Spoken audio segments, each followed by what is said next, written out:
show highlights coming on. And also within the hour, Charo will be stopping by to visit us. That'll be fun for you. Yesterday, Jovan Rameau began his series looking into the possibilities of life on Mars. Today, he brings us part 2 of his series, Angry Red Planet. Janet, mankind has been fascinated with the possibilities of life on Mars almost as long as history has been written. Being the closest planet to Earth, and like any other good neighbor, would like to get to know Martians better.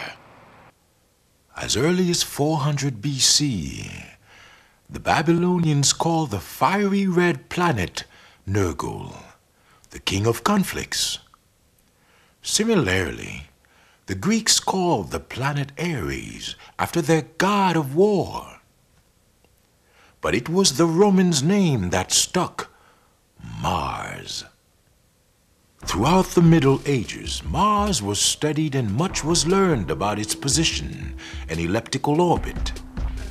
But with the advent of powerful telescopes, man was able to actually see the surface of Mars.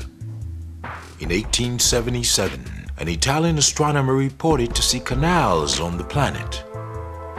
This began a fervor over the possibility of Martian life.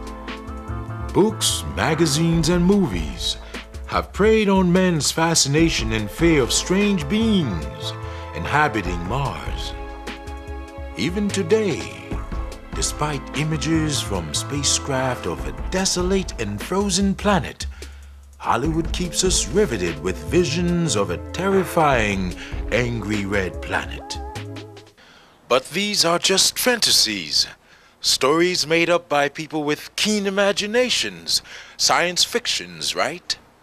Well, 1996 might have changed all of that. In 1984, geologists working in Antarctica stumbled across a softball-sized 17 million-year-old meteorite. It was collected and labeled ALH 84001.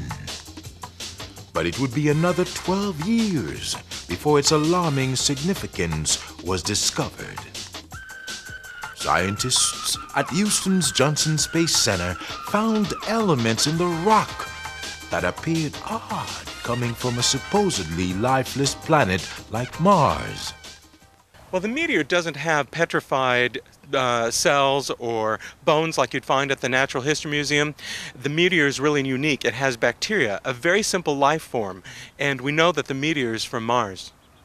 Basically, the scientists took a look at the characteristics of the meteor's fossils and compared it with bacteria fossils here on Earth. And what they found is that, indeed, Mars had, at one time, the building blocks for life. Tiny microscopic bacteria is certainly not what we thought Martians would look like. But is that the end of the story? According to noted columnist Tad Ripley, not at all. Having written for a number of noted science publications like Quasar and Holodeck, Ripley is esteemed in his field. But what he showed me was alarming. What appears to be a face on Mars. Jovan, let me just say this. There is a face on Mars. It was a face created by an ancient culture. How do we know this? We know this because 1976, Viking mission, okay, goes up, orbits Mars. On the 35th orbit, takes the most important picture in the history of mankind, all right? The image itself was dismissed. JPL dismissed it. A couple years later, some scientists reinvestigated these images, and with the help of a third scientist and through digital enhancement and bit splicing, were able to further produce actual pupils and the whiteness of the teeth in this face structure. And here, what we have in front of us is fact. We don't have tabloid. We don't have rumor. We've got fact. We've got scientific data that we will uncover to prove that, you know, that this was an ancient culture that has created this. This again is all on the website, so you can access that for all the facts and research and photographs. We are actually conducting our own research through some software innovations to further enhance the images 32A72 and B1639. And I should also say that there was a former employee of JPL who has told me directly that they've done an about-face on this. Wow. And they believe that these formations, these facial formations, which are a mile wide, are from an ancient cult, an alien culture. The whole purpose of this research is to force, and if necessary, we will force them by law. We will force NASA to release these photos to the public and to reshoot the entire region.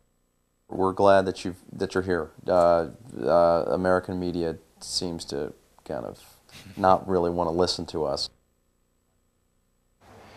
As shocking as Mr. Ripley's revelations are they real?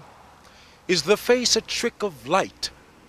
Or is it a monument erected by ancient civilizations? And if so, why would NASA keep what might be the most astounding revelation in men's history a secret? In tomorrow's segment, I'll find out. Janet, Efren, back to you. Thanks, Javon. We'll be right back.